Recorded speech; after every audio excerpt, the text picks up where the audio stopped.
Oh, wow. That's beautiful. Beautiful. Yeah, we were sitting here and we lit the menorah and we had something to drink and we played with the dreidel. Fire, ask away. Okay. Could you describe your life before the Holocaust? Say again? Could you describe your life before the Holocaust? Well, before the Holocaust, I was 11 years old when the war broke out, and I was living in Danzig, free city of Danzig on the Baltic Sea, with my parents and going to school. That was my life before the Holocaust. When you were growing up, did you experience any anti-Semitism? Yes, I did. In, in the late 30s, like 36, 37, they did have Danzig was supposed to be a neutral. It was ruled by the Senate, and it was under the protection of the League of Nations. The League of Nations was a forerunner of the United Nations, but there were stormtroopers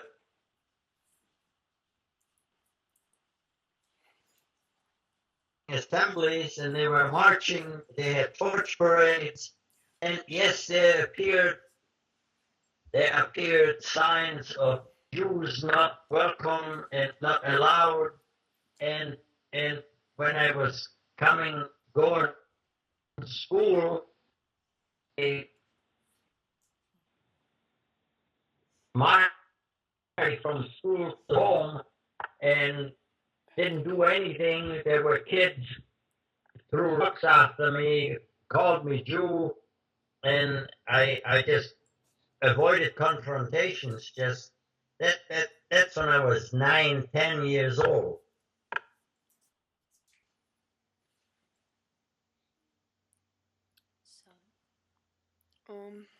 Do you remember about the German invasion? The invasion was of course, took place in Poland. The war broke out. I was in Danzig on the 1st of September 1939. Between Danzig and Gdynia was maybe a 20-minute train ride. It was like crossing the border from Bellingham into Vancouver, Canada.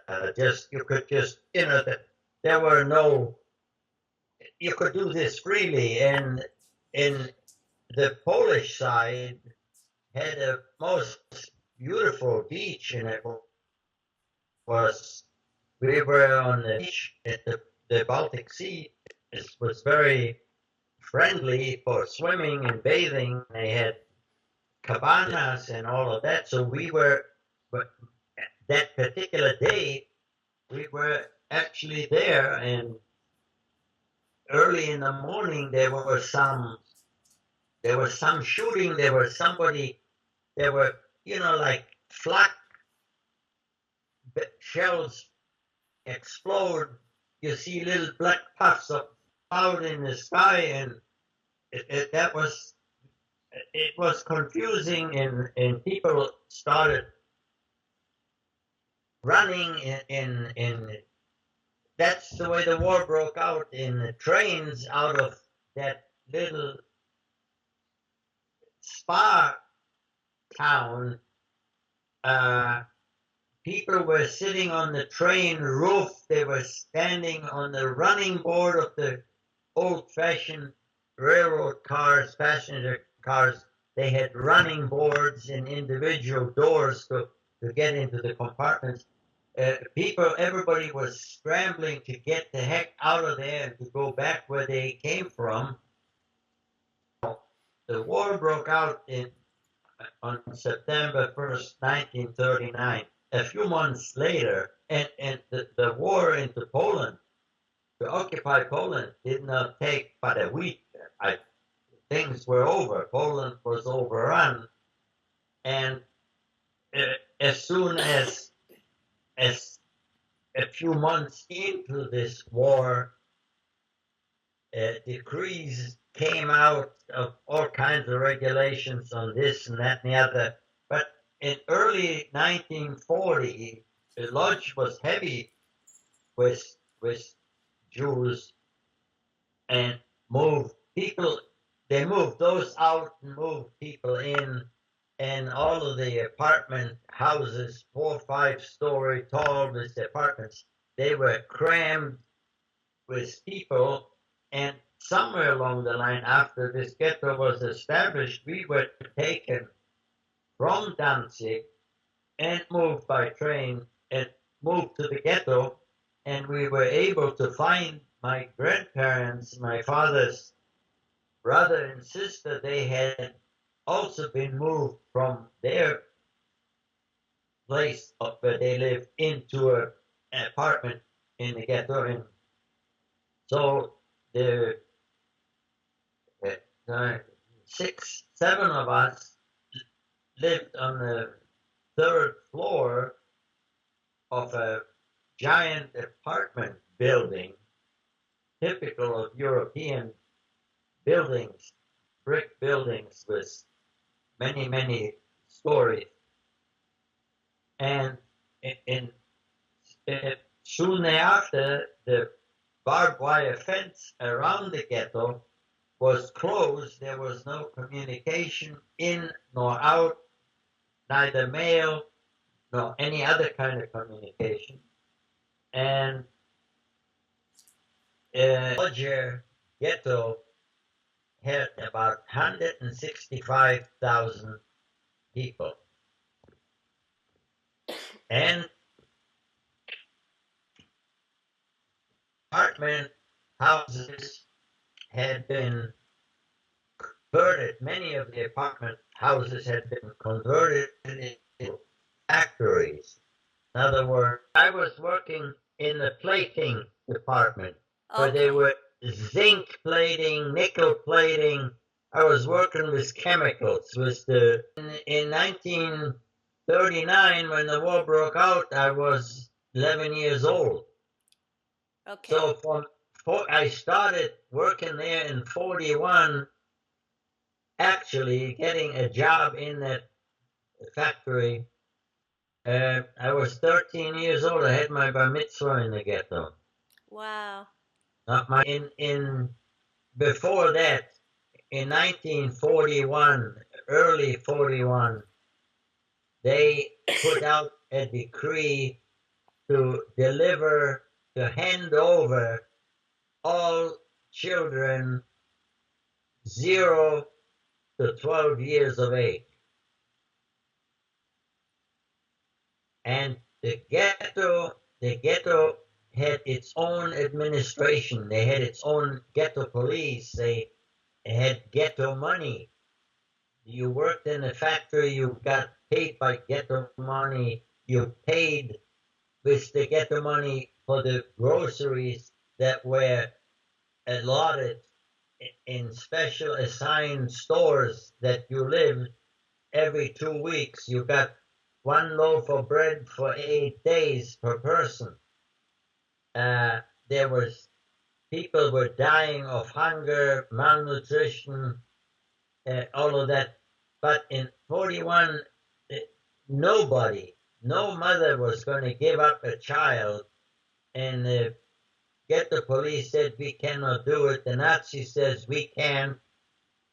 They made a curfew. They came and surrounded a block of houses.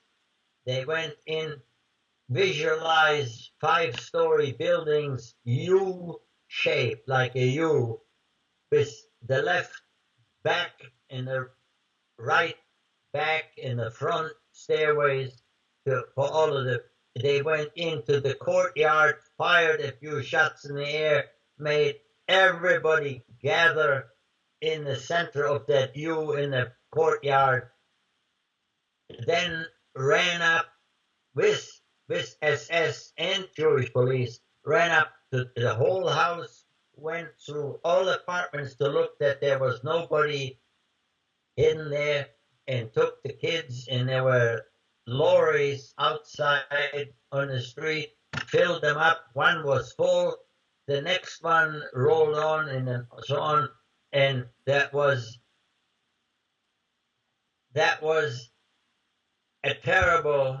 It lasted about a week or so. That was a terrible thing, and there were rumors thereafter at the factory where I worked and other factories where people worked that somebody had that the kids are okay, they're in some home, and that a friend of a friend that knows somebody had gotten a postcard that saying that where these kids went, we all found out when we got to Auschwitz ourselves.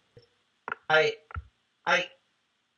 among other things, we had these ceramic crocks with a cork lid that big around. Merck Chemistry, Merck Pharmaceutical. That jar was filled with tiny kernels of potassium cyanide to the brim. Oh my God.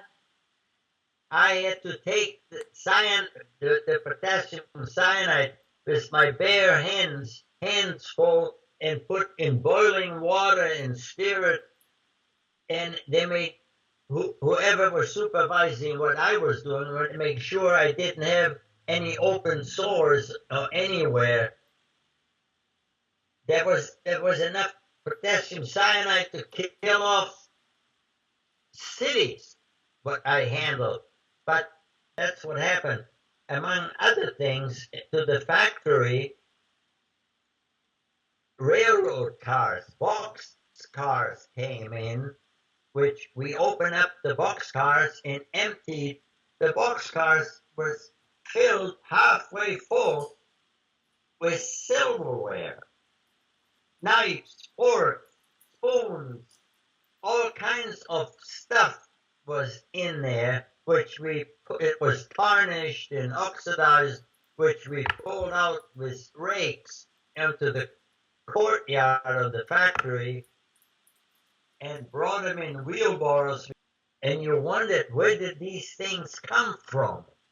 And then, as I said, I was 13, 14, 15 years old, talking to my other cohorts I was working with.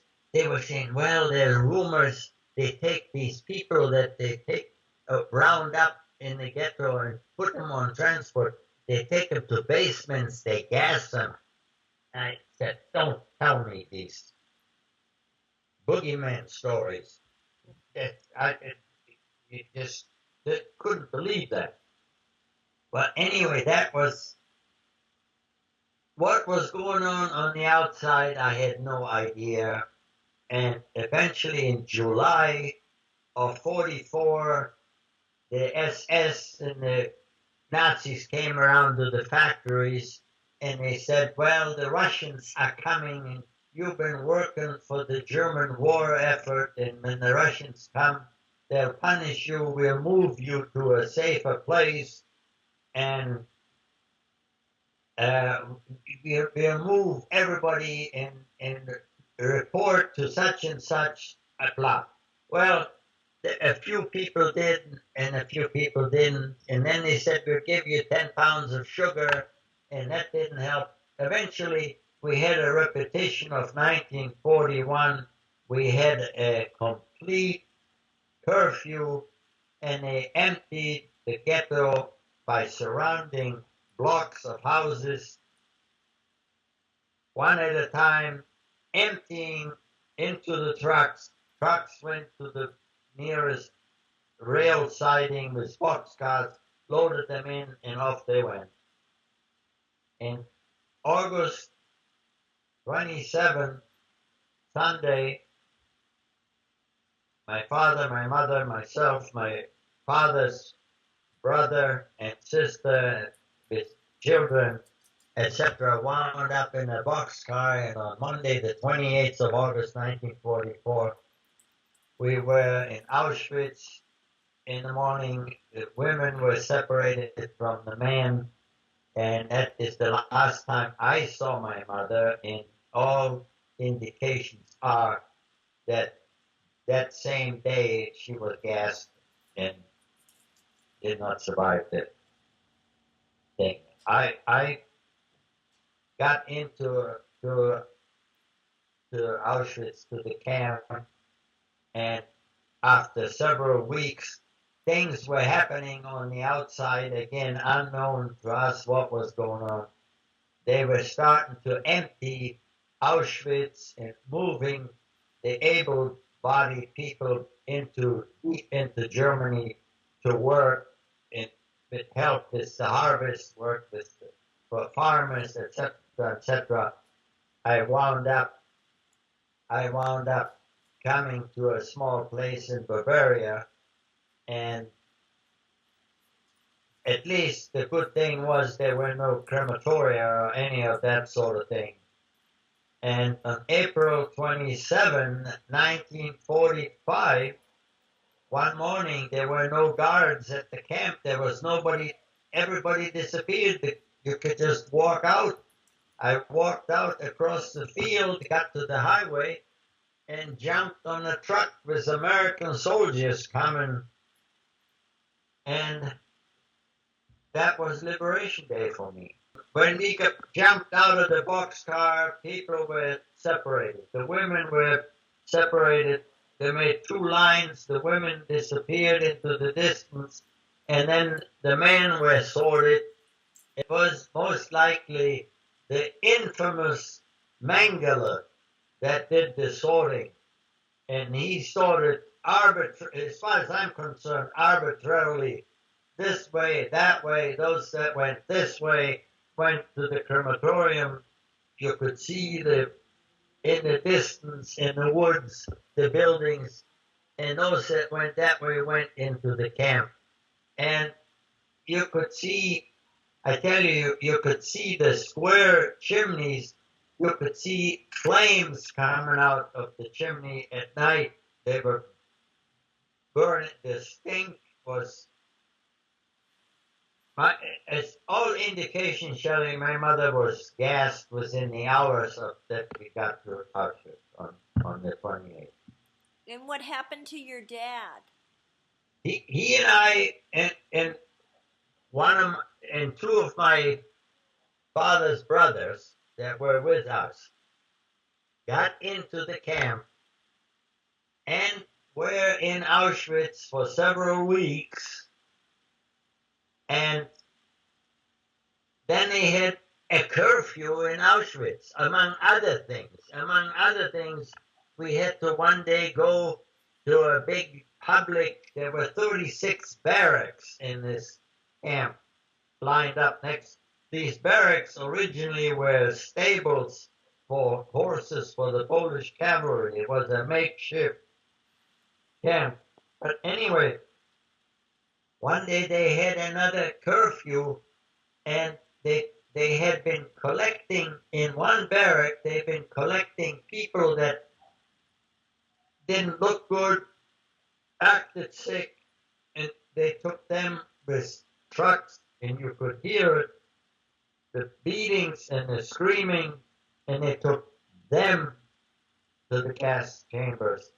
And they opened the barrack that we were in, and they sat down at a table. They brought a table, and they wrote down names, made a list. They marched us to the showers, gave us different kind of striped clothing, and next morning into a boxcar, and we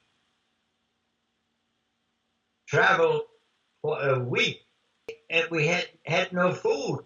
We had nothing. They came with wicker baskets of chunks of bread and some water. They did give us some food, and eventually were moved to another camp that was newly established in the woods in a place called Turkheim.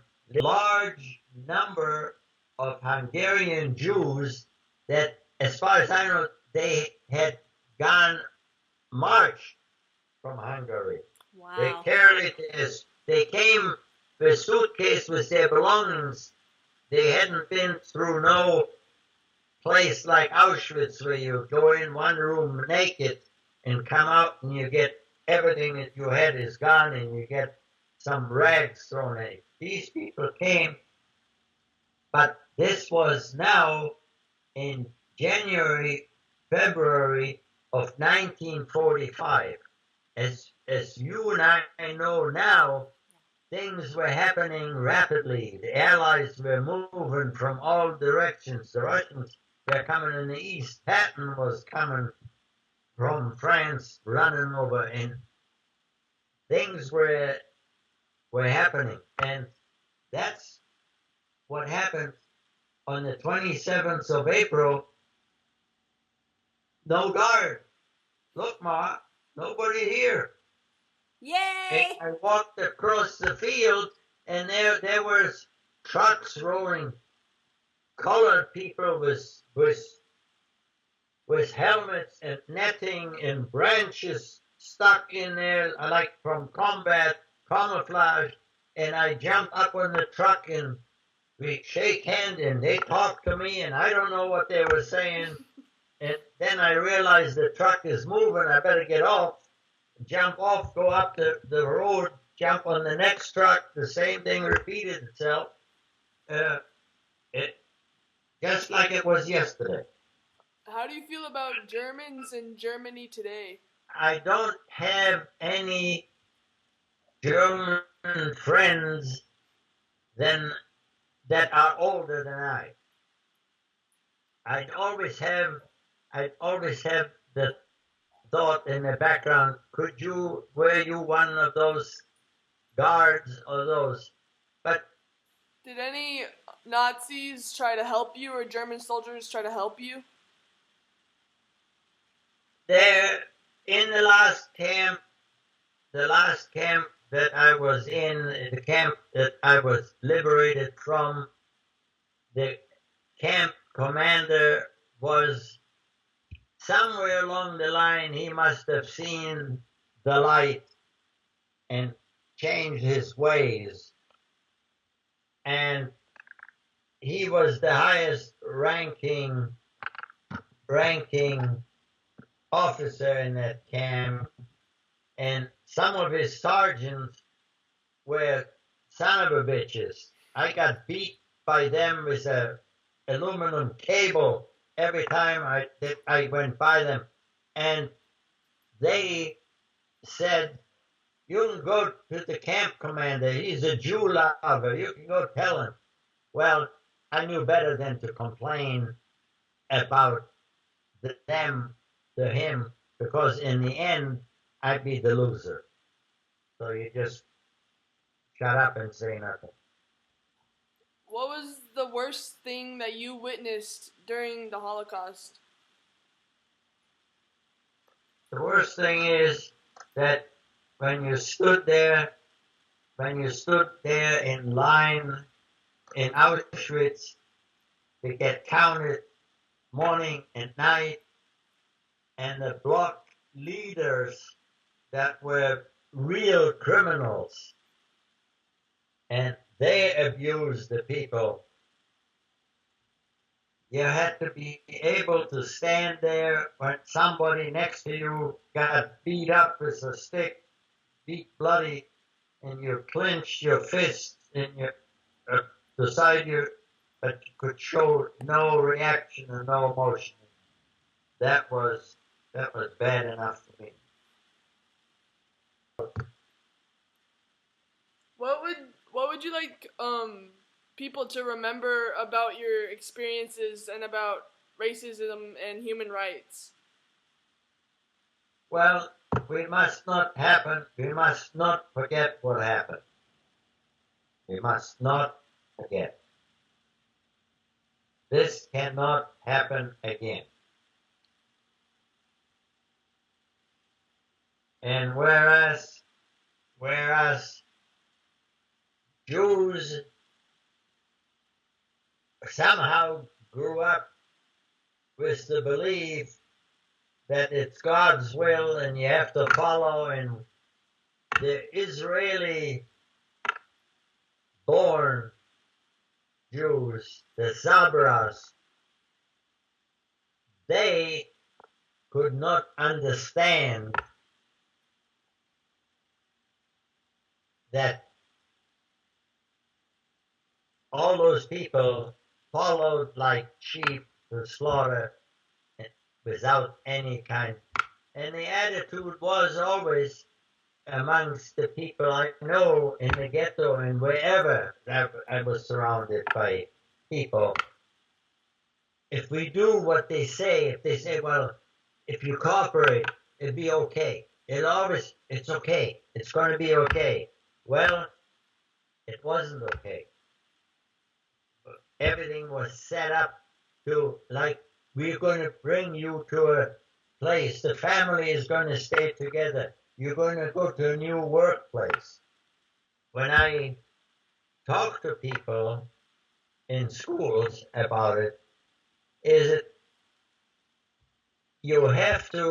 we live here in a country where we have the freedom, we can express ourselves, we can vote, and you cannot say, my vote doesn't count. You have to vote. You have to be involved. You cannot just let it happen.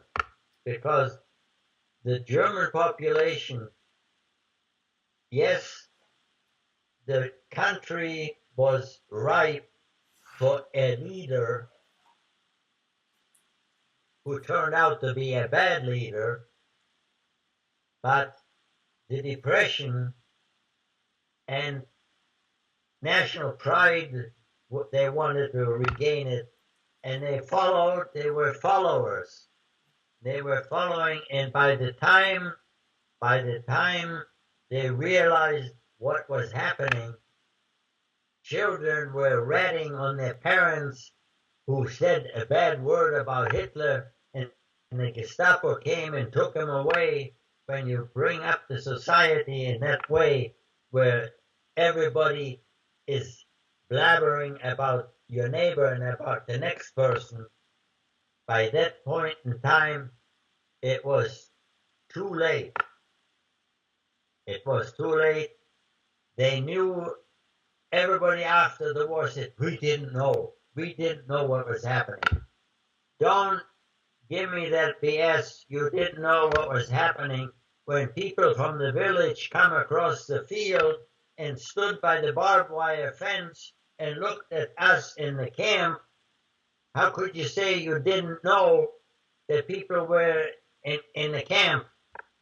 And when I see the documentaries where people in the early days when Hitler came to power, the brown shirts were taking people on the streets and beating them and kicking them and throwing furniture out and burning the synagogues. How could they say, we didn't know?